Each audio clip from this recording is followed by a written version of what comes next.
নমস্কার। যুক্তি তর্ক সঙ্গে অর্কই আপনাদের স্বাগত। আপনাদের সঙ্গে আমি অর্কপ্রভ সরকার। বাংলাদেশের সেনাপ্রধান ওয়াকারুজ্জামান শেখ হাসিনার আত্মীয়, সেই জন্য জাতীয় নাগরিক পার্টি, ইউনূসের উপদেষ্টারা এবং খোদ ইউনূস তাকে অপছন্দ করতেন। এবং ইউনূস যখন রাষ্ট্রপুঞ্জের অধিবেশনে যোগ দিতে 2024 সেপ্টেম্বর মাসে আমেরিকায় গেছেন, তখন রয়টার্সকে সাক্ষাৎকার দিয়ে ওয়াকার বলেছিলেন যে সর্বাধিক 18 মাসের মধ্যে নির্বাচন করতে হবে। তা প্রধান উপদেষ্টা হিসেবে ইউনূস আসুক, সেটাও ওয়াকার চাননি। ওয়াকার বলেছিলেন যে এই লোকটা তো দাগি, কনভিক্টেড, এরকম লোককে কেন উপদেষ্টা করা হচ্ছে। কিন্তু ছাত্রদের দাবির কাছে শেষ পর্যন্ত ওয়াকার ইউনূসকে মেনে নিতে বাধ্য হন। তারপর প্রথম আলোকে দেওয়া সাক্ষাৎকারেও নির্বাচন নিয়ে ওয়াকার অনেক কথা বলেছিলেন। রাওয়া কনভেনশন সেন্টারে গিয়ে বললেন যে তিনি মববাজি বরদাস্ত করবেন না, ইনক্লুসিভ ইলেকশন হতে হবে এবং যে সময়সীমা তিনি বলেছেন তার মধ্যেই নির্বাচন করতে হবে। তারপরে হাসনাত আবদুল্লাহ, সার্জিস আলমকে ঢাকার উত্তরপাড়ায় ডেকে তাদের পিঠে হাত রেখে ওয়াকার নাকি বলেছিলেন যে রিফাইন্ড আওয়ামী লীগের প্রয়োজন আছে। তো তারপরে হাসনাত ফেসবুকে পোস্ট করে জানায় যে ওয়াকারুজ্জামান ভারতের নীল নকশা রূপায়িত করতে চাইছেন, তিনি রয়ের এজেন্ট। স্লোগান উঠল ওয়াকার না হাসনাত, হাসনাত হাসনাত। তারপরে আইএসপিআর বাংলাদেশের বিবৃতি দিয়ে কি বলল যে সার্জিস, হাসনাত এরা হচ্ছে সেনা প্রধানের সন্তান সম। সেনাপ্রধান এদেরকে খুব স্নেহ করেন, পিঠে হাতটাত রেখে অনেক কিছু বুঝিয়েছেন। হতেই পারে সেনাপ্রধান তো হাসনাত, সার্জিস, নাহিদের থেকে বয়সে দ্বিগুণেরও বেশি, তা বাবার মতো হতেই পারে। এসব অব্দি ঠিক ছিল। সেনাপ্রধান বিএনপির সঙ্গে ঘনিষ্ঠতা করেছেন, আবার তলায় তলায় ইউনূসের যে মুক্তিযুদ্ধ বিরোধী কার্যক্রম, যেভাবে মুজিবকে মুছে দেওয়ার চেষ্টা, তাকেও সমর্থন করছেন। জলজ্জান্ত প্রমাণ এই যে গোপালগঞ্জে 16 জুলাই যা ঘটল। জাতীয় নাগরিক পার্টি সেখানে একটা সমাবেশ ডেকেছিল, লোক হয়নি। ছবিতে দেখলাম চেয়ারটা আর ফাঁকা ছিল এবং তারা গেছিল টুঙ্গিপাড়ায় বঙ্গবন্ধুর সমাধি ভাঙতে। এই কাজে সহায়তা করেছিল করবার পরিকল্পনা করেছিল মুক্তিযুদ্ধ বিরোধী শক্তি জামাত এবং বিএনপির একটা অংশ। কিন্তু গোপালগঞ্জ বলুন, টুঙ্গিপাড়া বলুন, এখনো শেখ হাসিনা বা আওয়ামী লীগের শক্ত ঘাঁটি। প্রতিরোধের মুখে পড়ে বীর পুঙ্গব ছাত্র নেতারা সেনাবাহিনীর আশ্রয়ে কামানের ভিতর ঢুকে এলাকা ছাড়তে বাধ্য হয়। তারপর বাংলাদেশের সেনাবাহিনী গুলি চালায়, 7 জন মারা যায়, অনেকে জখম। ছবিতে দেখা গেছে একজন গুলিবিদ্ধ তরুণকে সেনাবাহিনীর এক জওয়ান বুট দিয়ে নিপীড়ন করছে, ভারী বুট দিয়ে তার শরীরকে রক্তাক্ত করছে। যে সেনাপ্রধান 2024-এর 3রা আগস্ট কি বলেছিল, শেখ হাসিনা সরকারকে জানিয়ে দিয়েছিল যে ছাত্র জনতার উপর তারা বল প্রয়োগ করতে পারবে না। সেনা সরকারের পাশ থেকে সরে যাওয়ায় 5ই আগস্ট আওয়ামী লীগের সরকারের পতন হয় এবং শেখ হাসিনাকে সেফ প্যাসেজ দিয়ে ভারতে পাঠিয়ে দেন সেনাপ্রধান। তাহলে গোপালগঞ্জে যারা মুজিবের কবর ভাঙা রোকবার জন্য রাস্তায় নেমেছিলেন, তারা মুজিবের সমর্থক। শুধু আওয়ামী লীগ, ছাত্রলীগ, যুবলীগ নয়, সেখানে সাধারণ মানুষও ছিলেন। বঙ্গবন্ধুর সমাধি রক্ষায় যারা রাস্তায় নেমে এই গুন্ডা মব সন্ত্রাসী ছাত্রদের প্রতিহত করেছিলেন, তারা তো বাংলাদেশেরই নাগরিক, তারা তো বিদেশি নাগরিক নয়। তাদের উপর সেনাবাহিনী পরিকল্পিতভাবে বুক লক্ষ্য করে, মাথা লক্ষ্য করে গুলি চালিয়েছে। ছবি এসেছে। তাহলে দেশবাসীর বিরুদ্ধে যুদ্ধ ঘোষণা করেছে সেনাবাহিনী। সেনাবাহিনী বা সেনাপ্রধান নিজের গদি বাঁচাবার জন্য রাজাকারদের সঙ্গে হাত মিলিয়েছেন। মুক্তিযুদ্ধ বিরোধী শক্তির সঙ্গে হাত মিলিয়েছেন, আন্তর্জাতিক খ্যাতিসম্পন্ন বাটপার সুদখোর ইউনূসের সঙ্গে হাত মিলিয়ে বাংলাদেশের মুক্তিযুদ্ধ কামী জনতার উপর গুলি চালাচ্ছেন, দেশের মানুষকে খুন করার জন্য সেনাবাহিনীকে নির্দেশ দিয়েছেন সেনাপ্রধান।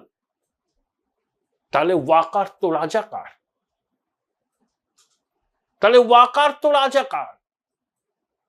তাহলে ওর পূর্বপুরুষরাও রাজাকার ছিল। আওয়ামী লীগ জমানায় নিজের আত্মপরিচয় গোপন রেখেছিল, এখন পরিস্থিতি অনুকূল হওয়ায় ওয়াকারুজ্জামানের আসল চেহারাটা সামনে চলে এলো। ও হচ্ছে রাজাকারদের উত্তরসূরি, ছদ্মবেশে ছিল। দেশের মানুষের উপর গুলি চালাচ্ছে সেনাবাহিনী। গোপালগঞ্জের মানুষ কেন প্রতিবাদ করেছিল? যে বঙ্গবন্ধুর সমাধি তারা ভাঙতে দেবে না, জীবন দিয়ে তারা রক্ষা করবে। আর বৈষম্য বিরোধী ছাত্ররা কি বলছে? যে মুজিববাদ নিপাত যাক, মুজিবের যা স্মারক যা স্মৃতিচিহ্ন আছে তারা তো বাংলাদেশ থেকে মুছে দেবে। ৩২ নম্বর ধানমন্ডিতে মুজিবের বাড়ি যখন ৪৮ ঘন্টা ধরে ভাঙা হলো, তখন সেনাবাহিনীর এক প্ল্যাটুন সেখানে গিয়েছিল। জনগণকে বুয়ো বুয়ো বলা, সেনাবাহিনী ল্যাস তুলে পালিয়েছে। পুলিশ সেনার উপস্থিতিতে ছাত্র জনতা ৩২ নম্বর ধানমন্ডি বঙ্গবন্ধুর বাড়ি ভেঙে গুড়িয়ে দিয়েছিল। সেনাবাহিনী নীরব দর্শক ছিল। এবারও গোপালগঞ্জে ছাত্র জনতা বা জাতীয় নাগরিক পার্টির উদ্দেশ্য ছিল বঙ্গবন্ধুর মাজারকে ধূলিসাৎ করে দেওয়া, কিন্তু গোপালগঞ্জের মানুষ তারা প্রতিরোধ করেছিলেন। তারা যদি প্রতিরোধ না করতেন, মেনে নিতেন, তাহলে এই ঘটনা ঘটত না। এবং প্রতিরোধ করায় সেনাবাহিনী মুক্তিযুদ্ধের পক্ষের শক্তির উপর গুলি চালিয়েছে। সেনা ডিসিপ্লিন ফোর্স, সেনা প্রধান তাহলে রাজাকার, ওয়াকার হচ্ছে রাজাকার, প্রমাণিত হলো। ও যতই আস্ফালন করুক, যতই ইউনূসকে দেখে নেওয়ার কথা বলুক, আসলে হচ্ছে পাক্কা ধান্দাবাজ, পাক্কা ধান্দাবাজ। এখনো জঙ্গি জিহাদিদের মদদ দিচ্ছে। ও ইউনূসকে রসে বসে রাখতে চাইছে, বিএনপিকেও রসে বসে রাখতে চাইছে, যাতে ইউনূস যতক্ষণ আছে ততক্ষণ ওর গদি সুরক্ষিত থাকে। আবার কখনো নির্বাচন হলে, বিএনপি আসলে পরে বিএনপির আমলেও যাতে ও নিজে সুরক্ষিত থাকে, সেই জন্য মুক্তিযুদ্ধের পক্ষের শক্তির উপর ও গুলি চালাচ্ছে। বাংলাদেশের সেনাবাহিনী রাষ্ট্রপুঞ্জের শান্তিরক্ষা বাহিনীতে যোগ দেয়, প্রচুর সংখ্যায় যোগ দেয়। ভালকার তুর্ক কি বলেছিলেন, রাষ্ট্রপুঞ্জের মানবাধিকার কমিশনের চেয়ারম্যান, যে নিরস্ত্র দেশবাসীর উপর যেন সেনাবাহিনী গুলি না চালায়, সেজন্য ২৪শে জুলাইয়ে তিনি সতর্ক করেছিলেন। এই যে বাংলাদেশের সেনাবাহিনী বাংলাদেশের মানুষের উপর গুলি চালালো ১৬ই জুলাই, এবার রাষ্ট্রপুঞ্জের শান্তিরক্ষা বাহিনীতে তাদের স্থান হবে তো? এটাই প্রশ্ন। কিন্তু মূল বিষয়টা কি? বাংলাদেশ কার্যত সন্ত্রাসীদের দেশ, তোলাবাজদের দেশ, ধর্ষণকারীদের দেশ।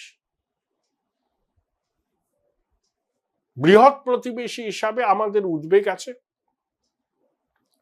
কারণ এই পরিস্থিতিতে জঙ্গিরা সুযোগ পায় জাল বিস্তার করার, বাংলাদেশের মাটিকে ব্যবহার করে ভারতকে আক্রমণ করার সুযোগ খুঁজবে। যখন দেখবে এই অরাজকতা চলছে, মানুষ বিক্ষুব্ধ, সরকার ব্যর্থ, সেনাবাহিনীও জঙ্গি জিহাদিদের পক্ষে দাঁড়িয়ে গেছে, তখন তারা তো এই সুযোগ খুঁজবে।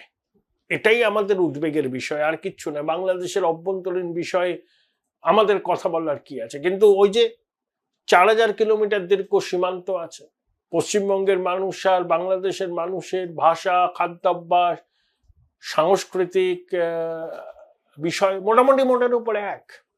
সেখানে যদি জঙ্গিবাদের চাষাবাদ হয়, সেখানে যদি মুক্তিযুদ্ধের পক্ষের শক্তি কোণঠাসা হতে হতে একেবারে দেয়ালে পিঠ থেকে যায় তাদের, সেটা ভারতের পক্ষে চিন্তার, উদ্বেগের। এবং স্বয়ং সেনাপ্রধান যদি রাজাকারদের উত্তরসূরি হন, তাহলে তো জঙ্গি জেহাদিরা আইএসআই উৎসাহিত হবে। তখন তো তারা চেষ্টা করবে বাংলাদেশের মাটিকে ঘাঁটি করে ভারত বিরোধী ষড়যন্ত্র করতে, নাশকতার ছক কষতে। এবং সেই জঙ্গি জেহাদিদের যদি বাংলাদেশের সেনা সাহায্য করে, তাহলে তো সোনায় সোহাগা। রাজাকার ওয়াকারের 16 জুলাইয়ের নক্কারজনক ভূমিকা আমাদের এই সন্দেহকে আরো তীব্র করছে। সাউথ ব্লক নজর রাখছে, ভারতের সেনাবাহিনীও পরিস্থিতির উপর নজর রাখছে। আমরা একটা জিনিস পরিষ্কার করে দিয়েছি, এটা আমাদের ডক্ট্রিন। আমাদের দেশে কোনো সন্ত্রাসবাদী হামলা হলে সেই সন্ত্রাসবাদী হামলা যারা করলো তারা, এবং যে দেশের মাটি থেকে এই হামলা সংগঠিত হয়েছে সেই দেশও ভারতের বিরুদ্ধে যুদ্ধ ঘোষণা করেছে বলে আমরা মনে করব। এবং কেউ যদি যুদ্ধ ঘোষণা করে আমাদের জন্মভূমির বিরুদ্ধে, আমরাও সমুচিত জবাব দেব। এটা যেন রাজাকার ওয়াকার এবং সুদি ইউনুস তার জঙ্গি সাথীরা মনে রাখে। Join Indian Institute of Hotel Management now. Right choice, right decision.